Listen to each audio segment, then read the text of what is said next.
Dragon Ball Xenoverse 3 is finally real, and with it we're going to be getting new online PvP, new CAC creation, new beautiful gameplay, and finally there are going to be netcode fixes in this. You guys let me know which one you're most excited for in the comment section down below, and without further ado, let's get into this. Hello everyone, it's me again, Steve Doja here, back to more Dragon Ball Xenoverse 2 to 3, and I actually wanted to quickly talk about some things with Xenoverse 2 to 3, obviously, that can be a fix, and the first thing I want to talk about is the first thing you see when you literally open the game, the opening. Xenoverse 2 does not have a real Dragon Ball game opening. In fact, it doesn't even have a real game opening, period. Like, Xenoverse 1's opening isn't very good in my opinion. Again, it's nothing like the Budokai games or Tenkaichi or Burst Limit or even Raging Blast or anything, right? But at least Xenoverse 1 has like a game opening. Xenoverse 2 is just like a weird like Time Patrol advert. They definitely should have changed like maybe a few years after the game came out. But no, it's just bad. So, you know, yeah, get rid of that. I'm tired of hearing about Trunks shilling for Time Patrol every time I leave the game on. When I go to the kitchen, I just hear, hey, Time Patrol is saying, have you even listened to the Time Patrol? I'm like, what the hell? And I have to run back and turn it off because I don't want to hear him say the rest of it. Like, Xenoverse needs a real, like, opening. You know, Sparking Zero kind of doesn't do game openings. Fighters at least still does, but I feel like Dragon Ball games are kind of staying away from it. I do hope they go back to it with Dragon Ball Xenoverse 3. And the second thing I want to rant about is directly after the opening, there's another major issue, the customization of the characters. Now, the customization in Xenoverse 2 is obviously better than the customization in Xenoverse 1, but Xenoverse 2, and again, when Xenoverse 3 comes out, it'd be more than 10 years. In more than 10 years with Xenoverse 2, we have never got a single actual update to the character customization itself outside of outfits. We've never received a new face, a new eyebrow, new eyelashes, new hairstyle, new anything. In the decade that Xenoverse 2 has been out, not a single new addition has dropped to the game involving any of those styles. Now, I've said this a million times before during the Xenoverse 2's lifespan.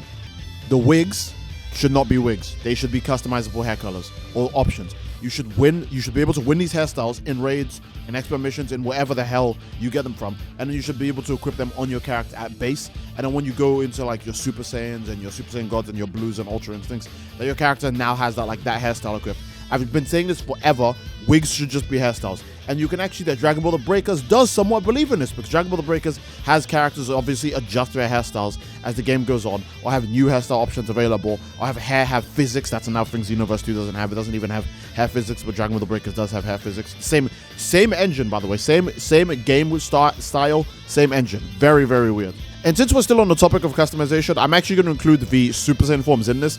Xenoverse 2 does not have spiked up Super Saiyan hair. Now, for some people, they obviously don't care, but to them, I say you probably should care at least a tiny bit. Imagine how disappointing it'd be if Goku went Super Saiyan and his hair stayed base and all that did was it changed the yellow. That's kind of lame.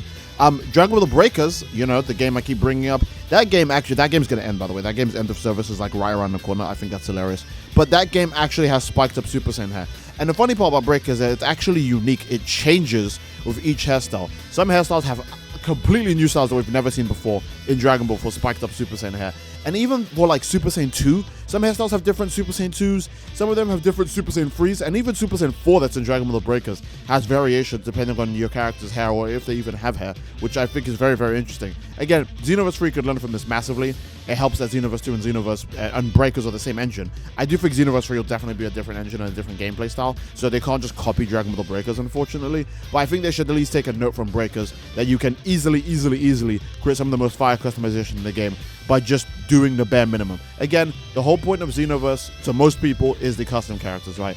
Most people want to make their own OC in the Dragon Ball world. You know, if they want to shoot Gallic Gun, Kamehameha, go Super Saiyan, fight Frieza, put their character in these settings, it would only help the developers and obviously the players if they at least focused more on the customization. I don't mean making a new outfit for the game that no one will wear. I mean actually adjusting the actual character themselves. Give us more hairstyles. Give us more facial options. Give us more anything, something. You know, this point was very long, by the way, but it's because it's about the main focus of Xenoverse itself, which is about custom characters. So I'm very sorry it was very long, but something I always wanted to get off my chest. It's scary how there has not been a new hairstyle in the game since the game's release. That is actually terrifying, especially because we have so many more characters introduced that we can easily take things from. And since we're past that, now we can finally actually talk about the genuine gameplay of the game. I think Xenoverse 2, honestly, the biggest issue when it comes to everything after a story mode, because again, we'd want the story for Xenoverse 3 to very obviously not just be another repeat of the Dragon Ball Z story mode. Again, Xenoverse 1 already did this. Xenoverse 2 did this already with some very slight differences, like when Turles here, Metal Cooler there, Janemba over here, etc, etc, right? But we'd want Xenoverse Free Story to obviously be very, very different. Obviously, it's probably still going to follow the same DBZ formula because, that's what works, that's what makes money. But I would like more unique variations, especially since we have all of Dragon Ball Super animated now. Maybe you could put some Dragon Ball Super characters in earlier parts of Z. Maybe you could put some movie characters in some other different places. Like how Super, made Turles, Lord Slug, Metal Cooler, etc. show up in all these kind of different places. And I think that kind of helps.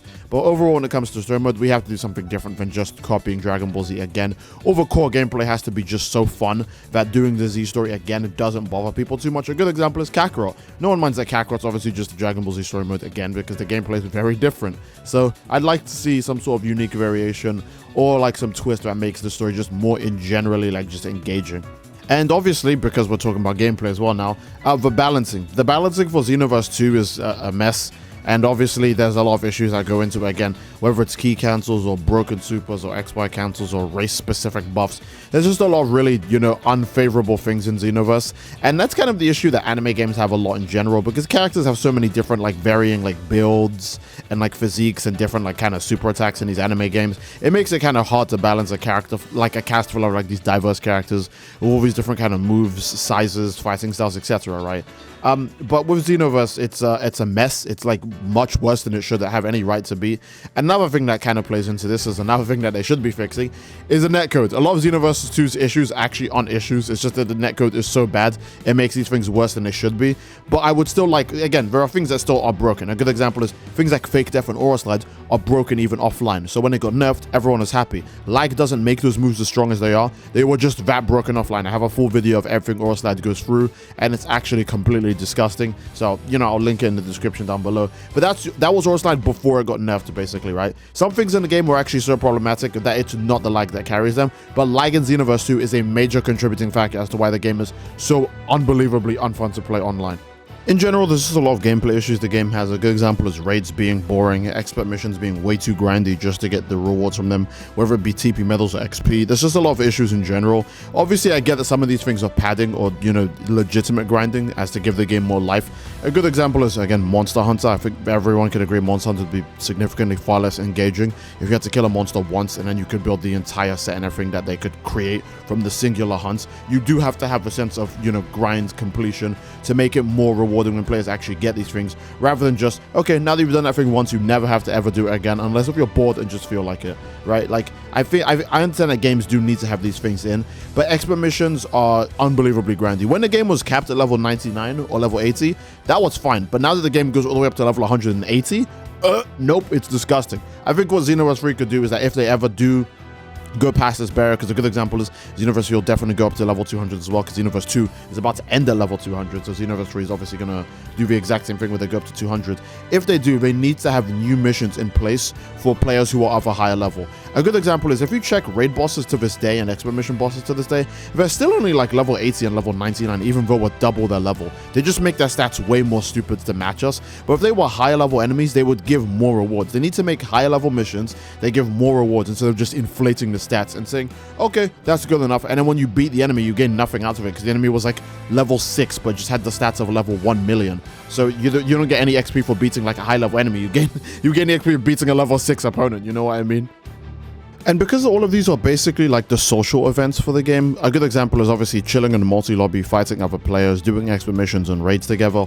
All of those basically function as social ways for players to meet each other or interact or do things together. So they shouldn't be made to be really torturous, they should be made to be as fun as possible. But again, double crystal raids, right? You can basically barely ever do them because, there's not enough players for them, or because the system to unlocking them through the Demon Realm crystals is dumb, and not a lot of players would have that, especially new players. The newer the player, the lower the chance they have these Demon Realm crystals to even do this unique game mode. So obviously, again, I think Xenoverse 3 should definitely work on stuff like that, because that's the stuff that keeps players involved, right? If people have fun players or that they can play against, or if there's a fun community or fun social gatherings that they could do in the game, or even just do expert missions with their friends or raid missions with their friends, stuff like that keeps players on the game and keeps more people playing the game, because new players are going to play the game, they're going to run into the same friendly people, or they're going to go into an online scape that isn't toxic, and they're going to have a great time because they're going to be like, oh, this is fun, and it'll make them stay, and obviously the game gets more money. Again, I tried to think of this from both a player standpoint and from a developer standpoint. For example, you can't just have everything given to you in one go, because how would the devs keep people on the game? game, but you also have to have things come at some expense to the devs, such as, you know, do the work to make these functions like work, so people actually want to, you know, play the game rather than go, oh, I played one online match and it pissed me off and it was really laggy and it was really unfun, and then the guy sent me a message afterwards calling me like El Bozo because I didn't get past the super armor limit burst cheese. I'm probably not going to play the game anymore. You know, the game should work on stuff like that because that's how you keep longevity. And I think that's a pretty solid place to end the video, guys. Again, Xenoverse 2 to Xenoverse like 3 I can see many improvements being possible. Because I want to remind you, Xenoverse 1 to Xenoverse 2, holy crap, that was a different game, dude. If you guys were there when Xenoverse 2 came out after playing Xenoverse 1 for so long, you would know that felt like actual paradise, bro. That felt like achieving your goal. That felt like beating the final villain and getting to enjoy the peace afterwards. That's how bliss the opening was from Xenoverse 1 to 2. And the same thing could easily happen with Xenoverse 2 to 3. And I have faith. I want to believe that they can lock in and get this done. Because again, it's not like Sparking Zero where, again, it's different people trying to recreate the magic of Tenkaichi 3. It's the same people that are still working on Xenoverse, with some directives and producers changing. But regardless, I think Xenoverse 2 to Xenoverse 3 can create the same level of like peak enjoyment as Xenoverse 1 to Xenoverse 2 created, as well as adjust many of the problems in the game. For example, bro, okay, now that we have Super Saiyan Gold and Super Saiyan Blue and Ultra Instinct, all those forms, we can easily have them all be like on the same transformation, so something crazy like that.